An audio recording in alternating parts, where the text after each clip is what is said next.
রান্না করব ঢেলা মাছ। গাঠি কচু এখানে সেদ্ধ করে রেখেছি, গাঠি কচুর আলু সেদ্ধ করে আমি ভালো করে ধুয়ে রেখেছি। আর এখানে মাছ ভাজা করছি, ঢেলা মাছ ভাজা করছি। এই মাছ দিয়ে গাঠি কচু দিয়ে রান্না করব। মাছগুলো আমি কড়া কড়া লাল লাল করে ভেজে নেব। ভাজা হয়ে গেছে, মাছগুলো আবার আমি তুলে নেব। এখানে ফোড়ন দেবো আমি তেজপাতা, শুকনো লঙ্কা আর কালো জিরে, আর দিয়ে দেবো রাঁধুনি।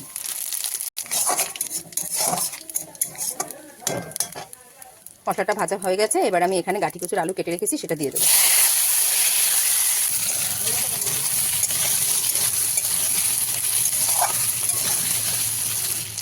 নেড়ে চেড়ে তেলের সাথে আমি একটু লাল লাল করে ভেজে নেবো আলু আর গাঠি কচুগুলো।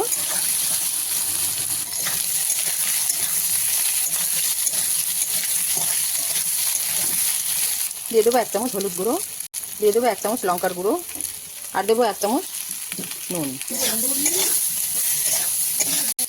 দেবো কয়েকটা কাঁচা লঙ্কা মাঝখান দিয়ে ভেঙে।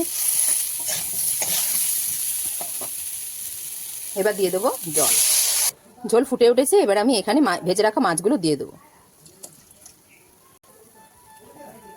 তোমরা কারা কারা গাঠি কচু দিয়ে ঢালা মাছ রান্না করে খাও বন্ধুরা, অবশ্যই জানাবে। গাঠি কচু দিয়ে ঢালা মাছ রান্না করলে একটি অপূর্ব টেস্ট হয়, খেতেও দুর্দান্ত লাগে। আপনারা করে খেয়ে দেখবেন, বাড়িতে দারুণ লাগবে। আমি এবার একটু ঢাকা দিয়ে রান্না করবো যতক্ষণ না সবজিটা সেদ্ধ হয়। ঢালা মাছের ঝোল আমার একদম রেডি হয়ে গেছে। এবার এখানে আমি দিয়ে দেবো সর্ষে পেস্ট। সর্ষে পেস্ট দিলে এই রান্নাটা আরও দুর্দান্ত হয়। সর্ষের একটি ফ্লেভার হয়, ফ্লেভারটা খুব সুস্বাদু লাগে।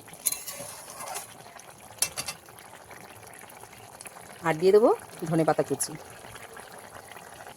গাঠি কুচি দিয়ে ঢালা মাছের তরকারি আমার একদম রেডি। দেখে নেওয়ার ফাইনাল লুক কীরকম হয়েছে। ভালো লাগলে লাইক, কমেন্ট, শেয়ার আর সাবস্ক্রাইব করে আমার পাশে থাকবেন বন্ধুরা। নিত্য নতুন রেসিপি দেখতে হলে আমার চ্যানেলটি অবশ্যই সাবস্ক্রাইব করবেন। দেখা হচ্ছে অন্য একটি রেসিপির সঙ্গে। ধন্যবাদ।